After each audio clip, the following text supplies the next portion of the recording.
I ask you a question? What? You're an Earth Moloch, yes?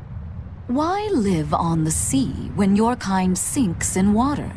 I live on the sea because I'm an Earth Moloch. I'd be curious to hear more. Ifrid used to go on about how we should accept what we were born with. But one time he joked about the idea of a pirate who couldn't swim, and he laughed and laughed. I wanted to clobber him right then and there, but it wouldn't have changed the fact that I can't swim. I didn't want some predestined elemental affinity to control who I was. Instead, I underwent tough training to overcome it. Well, I guess that's one way to approach it.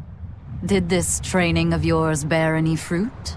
Well, as soon as I stepped into a river, a big flood brought down a landslide from the mountains and swallowed me up. Then, when I tried going into a lake, the seaweed suddenly multiplied and tangled around my body, nearly drowning me.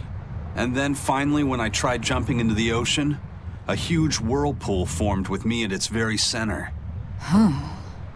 The Reaper's curse at play? As far as I'm concerned, my Earth affinity and my Reaper's curse aren't much different, in that they've both shackled me since I came into being. This is about pushing and challenging the constraints I was born with. So, did you eventually learn how to swim? Pretty much, yeah. As long as I never let go of my portable life preserver. Oh,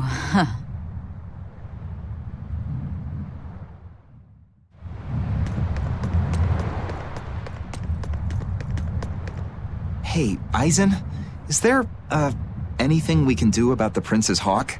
Griffin, I mean. Every day, it goes out on these hunts or whatever, and brings back the weirdest stuff.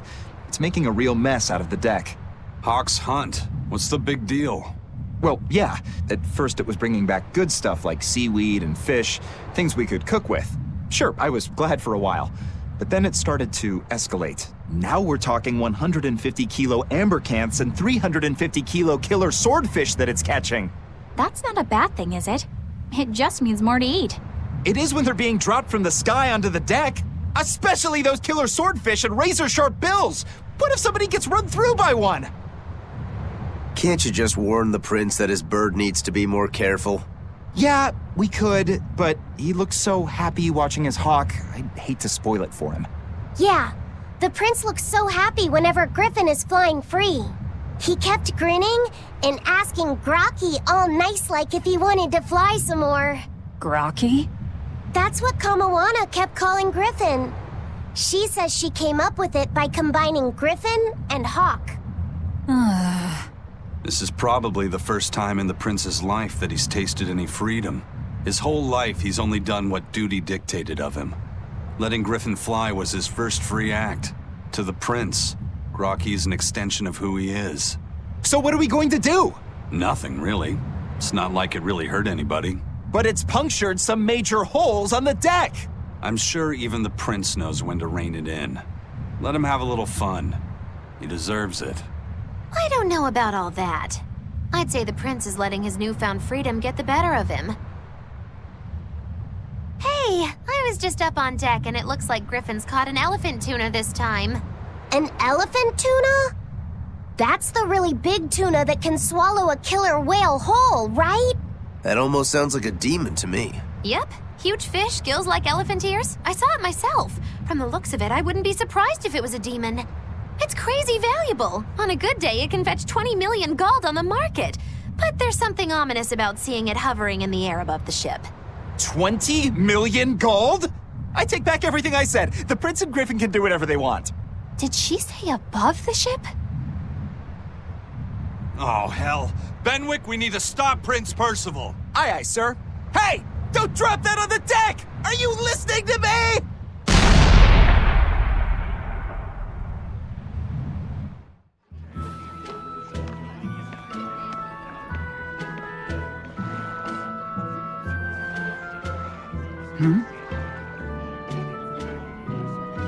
The boss has given me a message for you.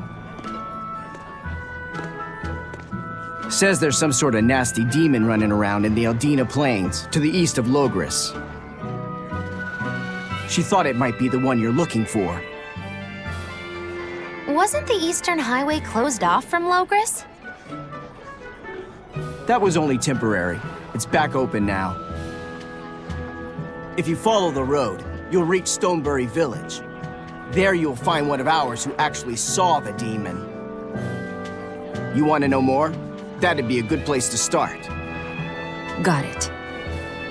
Hey, that's the same direction I sensed the... Give Tabitha our thanks.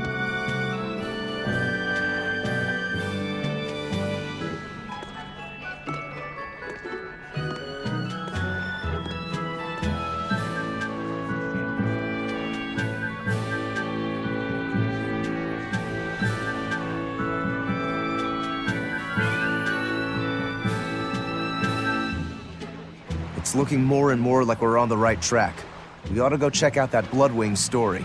Then let's start by going to Stonebury. Hey, Eisen, did I say something wrong back there? No. I just didn't think we needed to give the Bloodwings any information for free. Huh? He means the Earth Pulse points, kid. We're the only ones who know about them. But aren't we on the same side as the Bloodwings? We're not enemies with them. But I wouldn't go so far as to call them our friends either.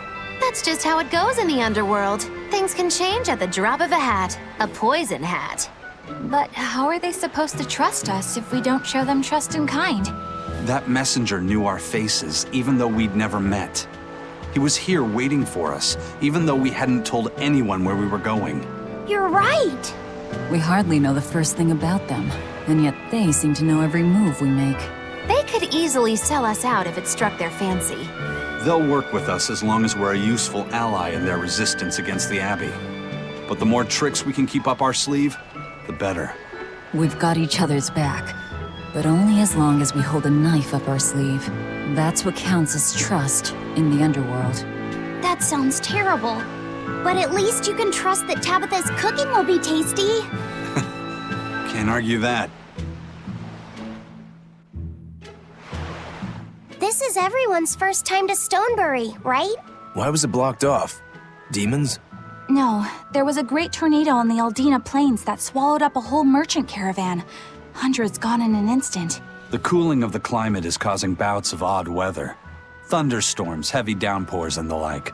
Correct. The Abbey is keeping a tight guard on traffic through the affected areas. If it's open now, that must mean the tornado is gone. I wonder what sort of place it is. It's quite lovely. In the vast forest to the east, you can find gemstones, and it's teeming with rare plants and insects. The locals trade only as much meat and hides as they need, and they live peaceful, quiet lives. You sure know a lot about this place. It's where the Norman he first fell in love with grew up. Yeah! Please don't embarrass me. Though we are apart from each other now, our hearts are still as one. Immediately after you and I made our pact and set off, she fell in love with some macho Norman and moved away. What? Why haven't I heard about this? How long have you known? Oh, I don't know. Maybe I found out during my long search for you. Or maybe it was right after we left. I remember leaving something in the village and going back to... Oh well, not like it matters. It does matter! There's no sense in crying over a fickle girl. Come, Stonebury awaits. Finally gotten used to it. Used to what? Your powers. I think I finally got a handle on them in a way that feels right. That's good. Hopefully you won't faint anymore.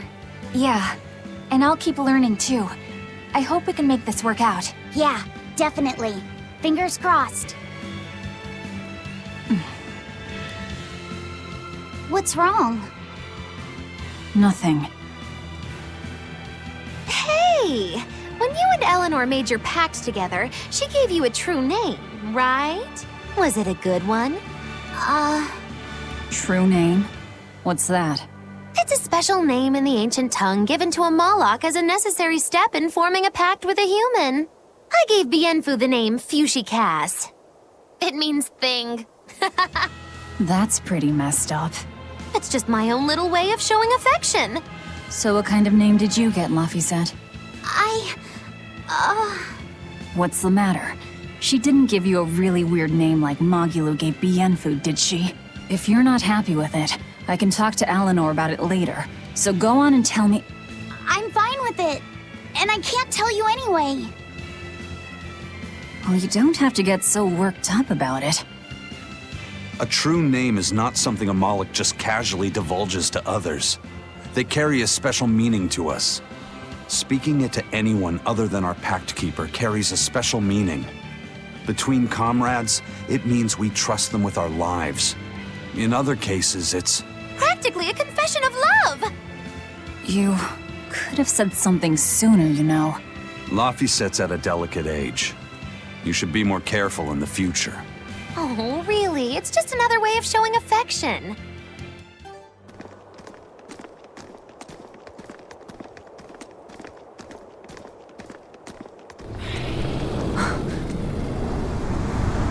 Whoa! The dragon.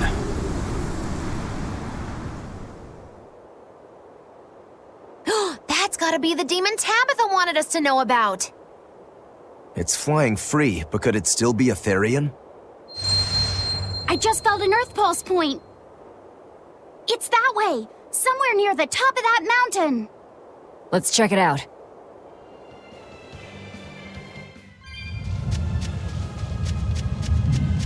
Here! This is the Earth Pulse point I've been feeling. No Therian and no barrier. I must have gotten it wrong again. I wouldn't be so sure of that. That dragon could well have broken its barrier. Or it might have been too powerful for the Abbey to subdue. You could be right. After all, dragons make for the strongest demons. The problem is, we don't know if it's a Therian or not. Yeah. Let's stick with the plan and head to Stonebury to gather more information. Am I the only one here who thinks the real problem is how we're supposed to fight a frickin' dragon? I can't wait to take a good look around. Whoa, now that's what I call a view. I agree that it's beautiful, but don't leap about so much. You'll fall. I can sense many Earth pulses under this place. I figured you'd notice that. An intricate web of earth pulses crisscrosses the land under the Aldina Plains. Mountains like these would normally take tens of thousands of years to form, but these popped up in about a millennia. So the Earth pulses have affected the land? Exactly. Long ago, people wielded arts that allowed them to manipulate the earth pulses and control the very land itself. How could arts like that exist? Perhaps they pushed against key points on the Earth pulses? Like how acupressure can improve a person's blood flow. That's a rather forced comparison, but you may be right. Either way, those arts have been lost for eons. I'm impressed, Eisen. You know a lot about everything. Not at all. There's so much I don't know.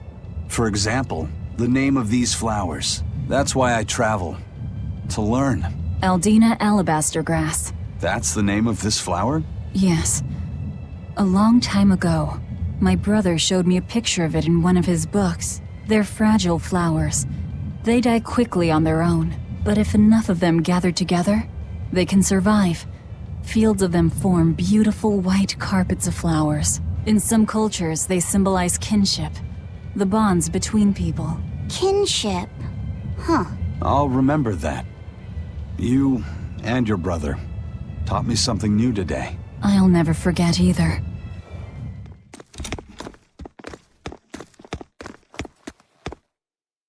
Savid. Well, hello, sailor.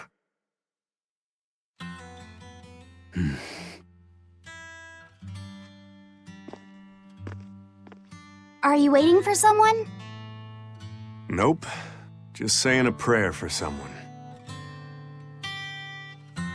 Someone? Let's go. Clearly there aren't any Bloodwings here. You're just going to leave? I'm right here. Everybody has times they need to be alone.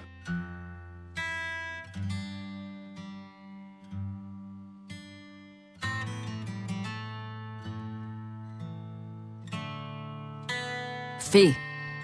Right. Coming.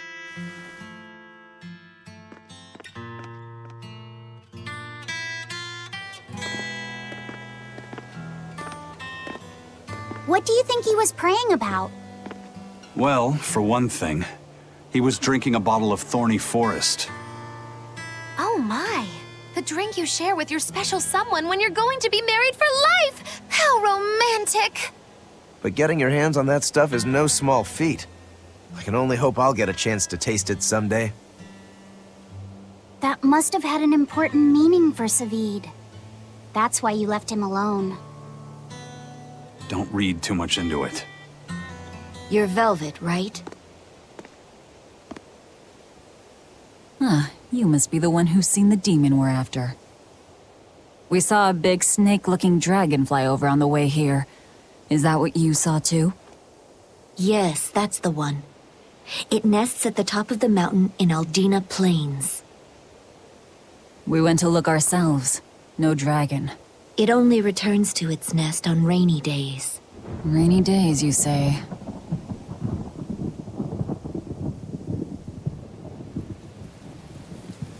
Oh, just look at what you went and made the weather gods do! This doesn't bode well. Not at all! Thanks. We'll give it another shot. Hey there. Our meeting like this must be Providence, meow. We're in a hurry. Save it, cats. All the better, meow. I've just stumbled upon a perfectly nifty piece of stone just for you. What's it for? That's not a geoboard, is it? Bingo! I dug it out of some ruins, meow. They were made by Norman Meowny years ago for surfing along Earth pulses, but I can't use it, so I figured I'd pawn it off on someone else who could, meow. Wait, Norman made this? That doesn't exactly inspire confidence. Don't be so mean! We're capable of exceptional things! Sometimes. When a Norman speaks their own name, the board springs to life and whisks its masters away at top speed. They'll even plow right through weak demons. You can say it's our masterwork, even if we sorta stumbled on it by accident. Huh. Well, then I apologize. So we can ride this as long as we have Bienfu with us, right? Well, kind of. Do you have to use your true name to activate it? Not my true name, no. My Norman name. Wouldn't that just be Bienfu? No. Norman have a separate name that goes something like Norman so-and-so. It's almost more a title than a name. Often the name has something to do with what they're good at. Something like attack, or chain, or aqua. Right. You could say names like Bienfu and Grimoire are more like stage names. I actually don't know Bienfu's Norman name, but I can't wait to find out. What is your name, Bienfu? Come on, out with it. We're in a hurry. Norman Brave. Whoa, look at that! Wait, Bienfu. Your Norman name is Brave? That is so deliciously absurd! Why do you think I've never told you before, At least the board works, meow. And if we get on this board, it'll move us around? Well, about that. The board propels itself by pushing against Earth pulse flows. To do that, the board needs information on the flows. But this one here's a completely blank slate, meow. First, you need to find the geotrees in each area. They serve as a conduit between the surface land and the Earth pulses, meow. Once you've actually located a geotree, you can record that area's Earth pulse data into your geoboard, meow. Got it. This area's geotree is right over there, meow. All right then. So long as we find more geotrees, we'll be able to use the geoboard to travel much more quickly. Well, that's going to come in handy. Yeah, and it's a lot of fun to ride, too. I could get used to this. I'm so worn out. I feel like I had to sprint the whole way here. Huh. It seems like operating the board saps a lot of energy from Bienfu. Even still, this board gives us a strategic advantage. Brave here will just have to bear a little exertion now and then. Yeah, Brave. Buck up. I believe in you. Be brave. Ah! Stop calling me that!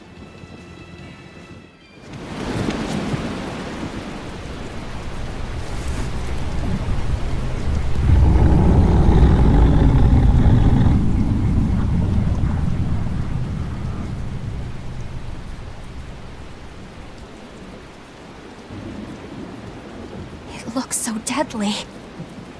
And just check out how much malevolence it's putting out. Which means it's not a Therian. Let's retreat. We've got no reason to pick a fight with something we can't handle. I do. Oh, you're up for it? What? What are you doing? She's right. Fighting this creature is a good way to end up dead. Oh, sorry.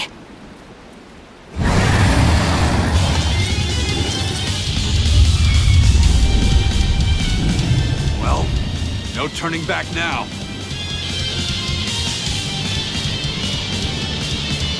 Damn it, this wasn't part of the plan. Yeah, but training like this doesn't come around every day. Be on your guard. One wrong move and you're done for. I know, that's the fun part.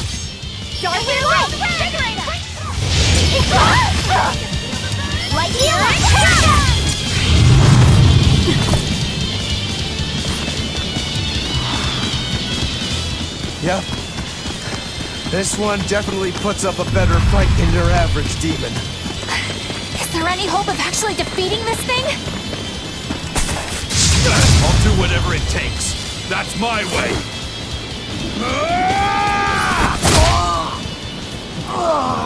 Zavid!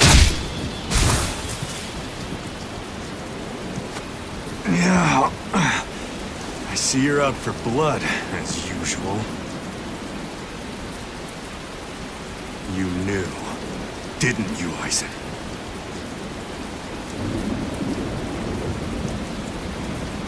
Out of my way.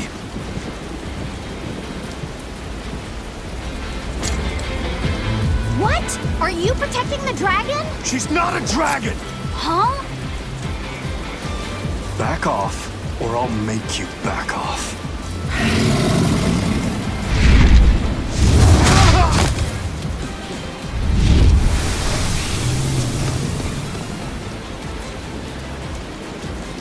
Damn, it got away. That hurts, babe. And here we hadn't seen each other in so long.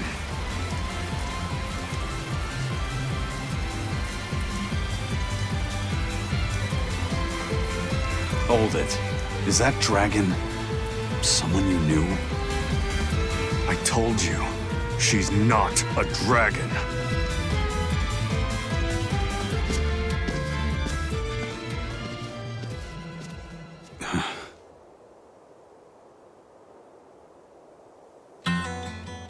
So, it seems old Check Out My Pecs and the dragon have some kind of close ties. Did I hear you right? We're talking about a dragon here. I know what I said. But how could that be? When Malachim are tainted by malevolence, a dragon is what ultimately results. So you're saying that dragon was a Malak Zavid once knew? She must be who he was praying for back in town. Yeah, most likely. But do Malachim put out malevolence like humans do? No, not by themselves they don't. But if one remains in contact with humans or demons who do, it will eventually taint her, and she will become a dragon. What about you, kiddo? You feel anything weird after you got thrown into the Earth Pulse at the Empyrean's throne? I did, yeah. Can't say I'm surprised. The air there was thick with malevolence being sent on its way to Enominat. If I'd stayed there, I might be a dragon too.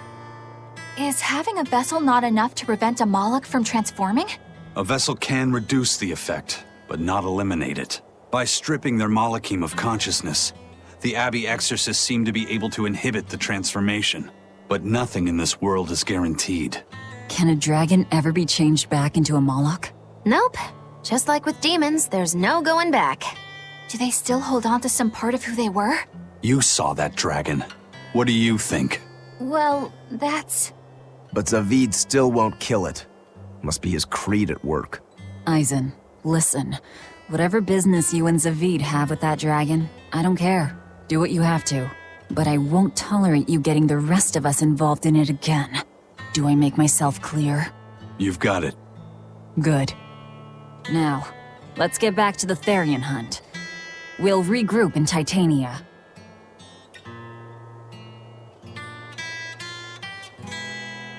if what Eisen said is true, then could I wind up as a dragon someday? Or Eisen too? I don't know. I saw Benwick and the other crew members get into a serious fight over whether cats or dogs were better. I don't get what the big deal is. I can't believe you could say such a thing! No conflict is more perilous than the one that has dogged mankind since the dawn of civilization! In the shadow of every war are the battles of dog lovers and cat lovers. Between each side lies a divide, maybe not all that deep, but unbridgeable all the same. I'd say we're lucky that the squabble you saw didn't escalate into anything more serious. I had no idea it was such a big deal. So what side do all of you fall on? I am, without a doubt, a cat person. Cats and witches have a long history together. Personally, I prefer dogs because they can cohabit with humans while following rules. But I like cats too, because they're cute. What about you, Rokuro? Shigure liked cats, so I don't. But I like dogs even less, always wagging their tails for their masters. I feel the same way. Dogs will trade anything for food. Learning tricks, wagging their tails, getting friendly, and in time, even forgetting to howl. I think that's too cynical. Dogs make efforts to please humans so that we can live together. They're friendly and compassionate creatures. Then does that make you a cat person, Eisen? Actually, I like squirrels best. When I lived with my sister, the nearby forest had lots of nice, fluffy squirrels that would let me pet them. This isn't about squirrels. It's about cats and dogs. You have to pick a side. If I had to choose, yeah, it'd be cats. There's something lovable about the way they act, especially when you spoil them. Reminds me a lot of my sister. What about you, Velvet? Cats or dogs? Dogs. They don't betray you. You always have to be so serious, don't you? So Velvet and Eleanor like dogs, while Magilu and Eisen prefer cats. And Rokuro doesn't care for either one. That makes you our tiebreaker, kiddo. The fate of this showdown is in your hands. It is? Now that you're no longer the Abbey's dog, perhaps you're thinking of being one for Velvet's column? What has that got to do with anything? We're just talking about which animal we like. If you're getting so angry over this, he's going to have no choice but to pick dogs. I just told you. No more fighting! This is clearly getting out of hand, so why don't you all agree that you're Bienfu people and make up already?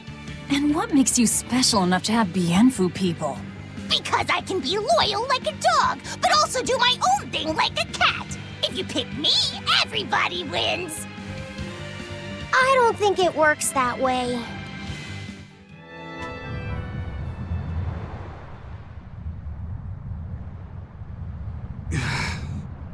I guess a dragon was a bit much to take on, even for the Reaper.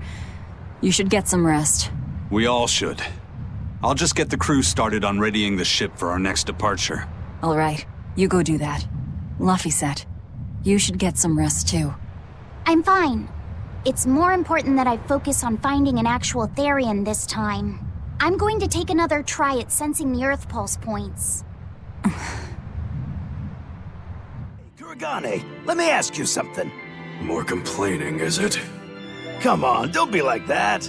Every time I turn around, Velvet or one of the pirates is telling me to go make some delivery to some island. I can never get a break. Isn't that just a sign they think you're a dependable guy? Maybe, but I don't see them sending you off on errands. It's like they take one look at your face and decide to leave you alone. I don't have a face. Oh, right, sorry. The slip of the tongue. Maybe you just don't know how much work I do around here. It's more than you think. Anything to do with iron, I do it. Making tools, repairing things. What do you take me for? Some kind of cheeky freeloader? I don't even have cheeks. You're too funny. But doesn't it ever annoy you to have all these kids giving you orders? I've spent my entire life thinking of nothing but forging swords. It's been centuries since I've interacted with youngsters like them. They can be a hassle, but at least it's a new hassle. Yeah, that's what I thought at first, so I went along with whatever they asked. But I've been too nice, so they keep pushing work onto me. Maybe if I hadn't been so helpful, they would have stayed out of my face like they stay out of yours.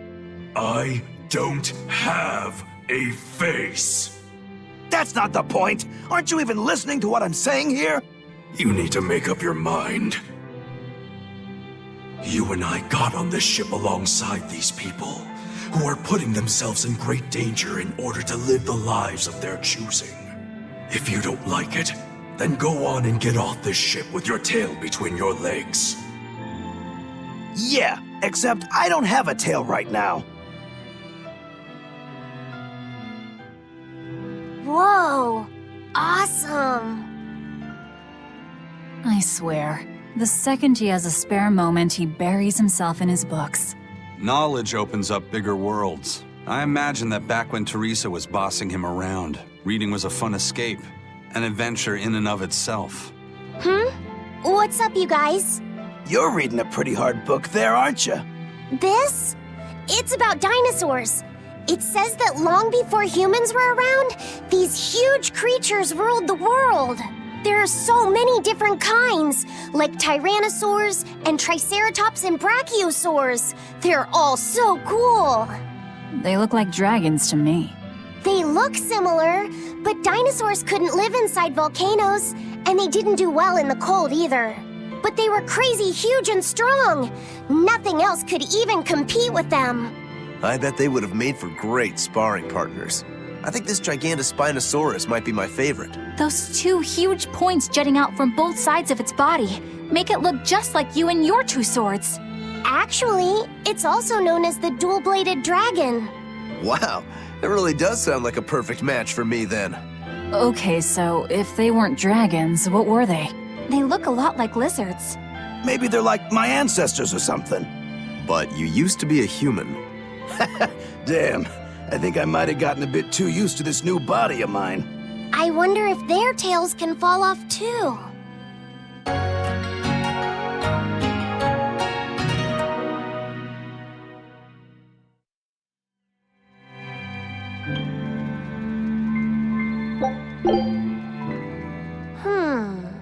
Did you ever figure out if that bug was a stag or a rhinoceros beetle?